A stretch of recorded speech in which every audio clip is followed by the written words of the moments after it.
Hello बहुत स्वागत है न्यू एपिसोड में। जहाँ आज के एपिसोड में दिखाया गया है कि अरमान जो होता है वो फूफा सर से कुछ बोलना चाहता है। तभी वहाँ क्रिस कहता है कि तुम मैनेजर हो तो पार्टी में ध्यान दो, यहाँ क्या कर रहे हो। तो फिर वो उसे गुस्सा आता है, लेकिन वो गुस्से को रोक लेता है और कहता है कि मैं बस तुम्हें ही बुलाने आया था क्योंकि तुम्हारी बैचलर पार्टी और तुम यहाँ हो। तो फिर वो जाने लगता है। उसके बाद फूफा सर जो होते हैं वो अरमान को थैंक्स बोलते हैं, ताकि क्योंकि वो उसने गिरने से बचाया था। तो फिर अरमान कहता है कि मुझे थैंक्स नहीं चाहिए, इसके बदले में कुछ और चाहिए। तो फिर वो बातें करने लगते हैं। तभी फिर से क्रिस रोकता है और कहता है कि तुम लोग यहाँ फिर क्या बात कर रहे हो। तो फिर अरमान कहता है कि नहीं, बस वो शादी की तैयारियों के बारे में मैं फूफा साहब से बात कर रहा था। और फिर बात को बदल के वहाँ से वो चला जाता है। इधर किचन में अभीरा जो होती है वो कुछ सब्जियां काट रही होती है। तभी वहाँ गीतांजलि आ जाती है और अभीरा कहती है कि वो मैं बस कुछ सब्जियां काट रही थी, मायरा को खिचड़ी खाने का मन था इसलिए। तो फिर उसे याद आ जाता है कि मायरा ने उसे गीतांजलि ने उससे कहा है कि मेरी बेटी से दूर रहा करो। इसलिए वो फिर कहती है कि मैं अभी सब्जियां काट दे रही हूँ, उसके बाद आप वो खिचड़ी उसके लिए बना दीजिएगा। ऐसे भी उसने मुझसे बहुत पहले कहा था कि उसे सिर्फ गीतू के हाथ से ही खिचड़ी पसंद है। तो यहाँ पे गीतांजलि को थोड़ा बुरा लग जाता है, क्योंकि उसने कल संगीत के फंक्शन में उससे अच्छे से बात नहीं की थी और उससे बहुत रूडली कहा था कि मेरी मायरा से दूर रहो। तो यहाँ पे वो सॉरी बोलती है। तो अभीरा कहती है इसमें सॉरी की क्या बात है, अगर मेरी भी बेटी इतनी क्यूट होती और इतनी अच्छी होती तो मैं भी उसे पूरी दुनिया से प्रोटेक्ट करती। अगर मेरी पोकी मुझे मिल जाए तो मैं पूरी दुनिया से उसे प्रोटेक्ट करूँ और किसी को भी उसकी केयर करने ना दूँ, ना उसे खिलाने दूँ, ना कुछ और। तो यहाँ पे जब पॉजिटिव हो जाती है अभीरा, तो गीतांजलि को डर लग जाता है कि यही डर के कारण तो मायरा को मैं बचाना चाहती हूँ। और वो मन ही मन में सोचने लगती है कि अभीरा को जब पोकी के बारे में पता चलेगा तो वो मायरा को मुझसे दूर कर देगी, और वो डर जाती है। इधर फिर बैचलर पार्टी में दिखाया जाता है कि जो क्रिश होता है वो बहुत ही ड्रंक हो जाता है और फिर माइक को लेके और आता है। तो माइक से बहुत ही आवाज़ आती है, जिससे कि सभी कान अपना बंद करने लगते हैं। उसके बाद वो फिर माइक को ठीक करता है और कहता है कि मैं अनाउंसमेंट करना चाहता हूँ कि अब जो आपके सामने पेश होने वाला है वो अरमान और अंशुमन भैया का डांस पेश होने वाला है। तो यहाँ पे जब अंशुमन ये बातें सुनते हैं तो वो कहते हैं कि मैं कोई भी डांस नहीं करने वाला हूँ, तुमने ऐसा अनाउंस क्यों किया। तो फिर सभी फोर्स करने लगते हैं। उसके बाद अरमान और अंशुमन दोनों डांस स्टेज पे आ जाते हैं। तो उनके लिए सबसे पहले जूस लाया जाता है। तो यहाँ पे दोनों लड़ने लगते हैं कि ये मेरा ड्रिंक है, ये मेरा ड्रिंक करके, और दोनों ही बहुत सारे ड्रिंक को पी जाते हैं और दोनों ही ड्रंक हो जाते हैं।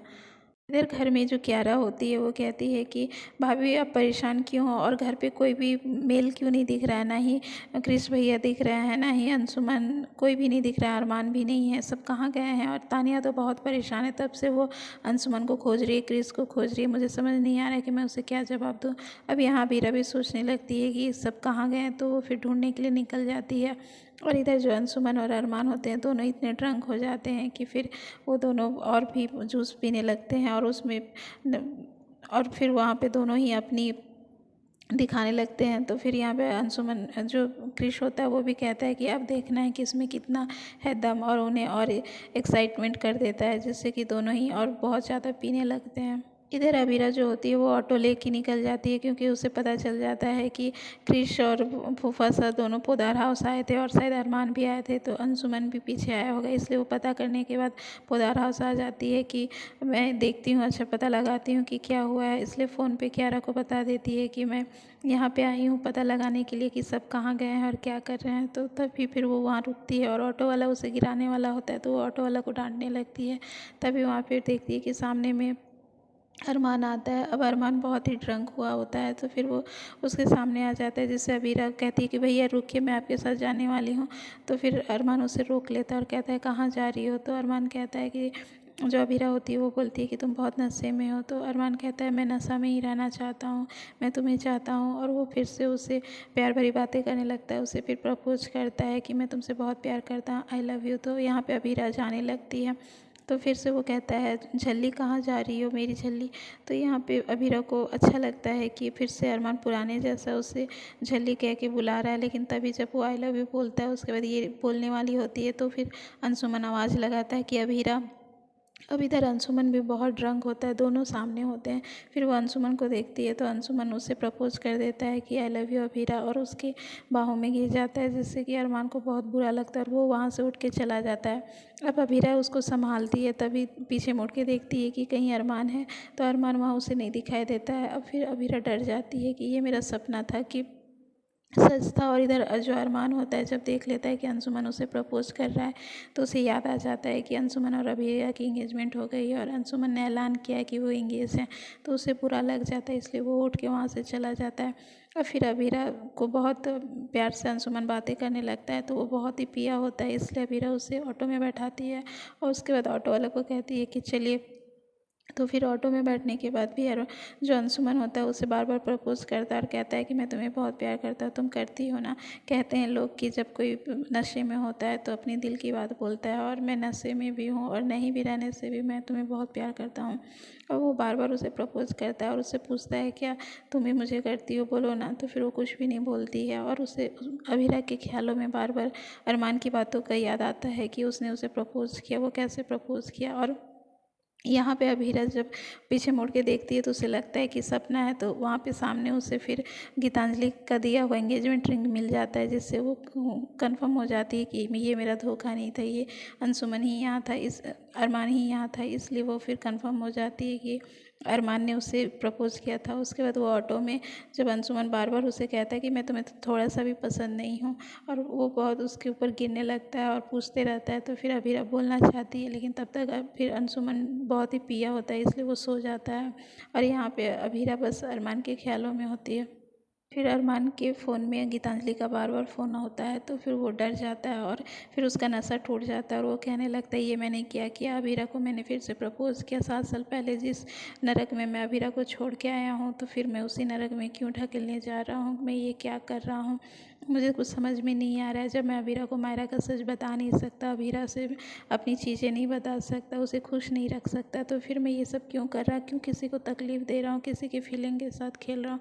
और वो बहुत डर जाता है और अपने आप से लड़ते रहता है। फिर गीतांजलि का फ़ोन भी नहीं उठाता है।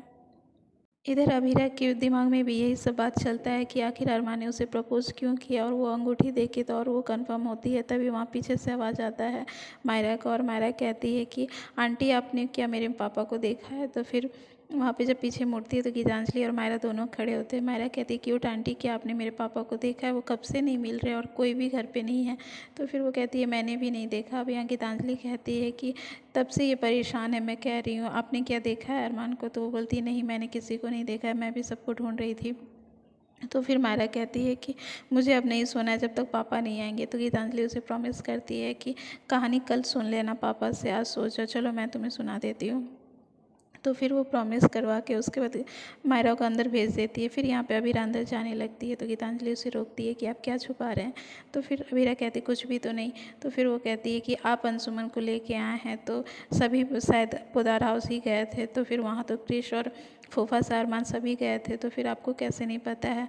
तो अभीरा कहती है कि हाँ मैं लेके आई हूँ, लेकिन मुझे और बाकी कुछ नहीं पता है कौन कहाँ है, और ऐसे भी सब कहाँ रहते हैं मुझे नहीं पता। तो गीतांजलि कहती है मैं तब से फ़ोन कर रही हूँ लेकिन वो मेरा फ़ोन नहीं उठा रहे हैं।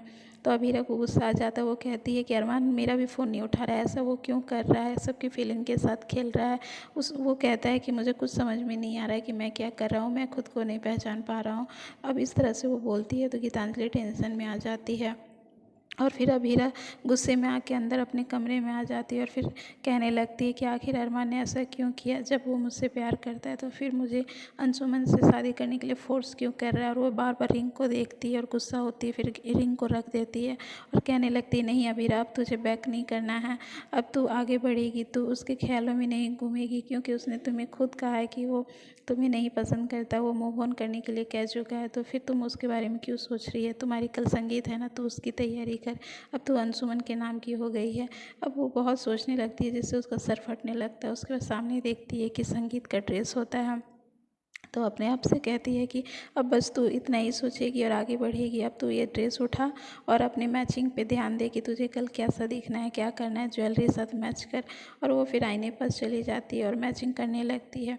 तो उसे फिर भी अरमान की याद आ रही होती है, जिससे वो बहुत गुस्सा हो जाती है कि आखिर क्यों तू अरमान को याद कर रही है। और इधर जो अरमान होता है वो अपने फेवरेट प्लेस पे जाके चेयर को अच्छी तरह से बना लेता है और उसे पेंट करता है, और वो भी उसी ख्यालों में होता है कि ये तूने क्या किया, अभीरा को फिर से प्रपोज कर दिया, अभीरा अब परेशान हो रही होगी, तू क्यों ऐसा कर रहा है। अब दोनों एक दूसरे को ब्लेम करने लगते हैं कि ये सब क्या हो रहा है, क्यों हम पिछली ज़िंदगी में जा रहे हैं, हम क्यों अरमान को याद करें। वो भी कहता है क्यों तू अभीरा को परेशान कर रहा है। उसके बाद दोनों इसी तरह से बातें करते हैं। फिर अभीरा को अचानक से याद आ जाता है कि अरमान अगर सच में मुझसे प्यार करता है तो फिर बैक क्यों हो रहा है, वो मायरा और गीतांजलि के साथ क्यों नहीं रहना चाह रहा है। ऐसे फिर मुझे वो कुछ बताने वाला था घर पे, लेकिन तभी गीतांजलि आ गई थी, ज़रूर कोई मेजर बात होगी, इसलिए वो फिर फ़ोन लगाने लगती है। अब यहाँ अरमान को रिंग होता है तो वो फिर फ़ोन देखते ही डर जाता है कि अब वो क्या जवाब दे, क्यों ऐसा इसने किया, क्यों अभीरा को परेशान कर रहा है। तो वो बोलता है फ़ोन ही नहीं उठाऊँगा। तो फिर बार बार अभीरा के फ़ोन करने पे वो उठा लेता है और फिर हेलो कहता है। तभी अभीरा उसे डांटने लगती है कि तुमने ये सब क्यों किया, मुझे तुमसे बात करनी है। अब अरमान कहता है कि मुझे तुमसे कोई बात नहीं करनी है। तो अभीरा कहती है मुझे करनी है, और उसी मेरे हमारे फेवरेट प्लेस में आ जाना, मुझे वहीं तुमसे कुछ बात करनी है। उसके बाद वो फ़ोन रख देती है। और इधर आने वाले एपिसोड में यही दिखाया जा रहा है कि जो अरमान होता है वो शादी की तैयारियां सब सारी शुरू हो जाती है। वहाँ पे जो विद्या होती है वो अरमान से कहती है कि तू ये शादी रोक दे बेटा, मैं जानता हूँ कि तू उससे बहुत प्यार करता है। और इधर चाची साहब भी अभीरा को बोलती है कि तू बस बोल दे कि तू अरमान से प्यार करती है तो मैं ये शादी रुकवाने के लिए सारे हद पार कर दूँगी। अब यहाँ शादी के दिन दिखाया जाता है कि सभी अभीरा और अरमान को ढूंढते हैं, और फिर ताने कह देती है कि कहीं वो दोनों साथ में तो नहीं है। आने वाला एपिसोड अब बहुत इंटरेस्टिंग हो गया है। जुड़े रहिए हमारे पेज में। Thank you.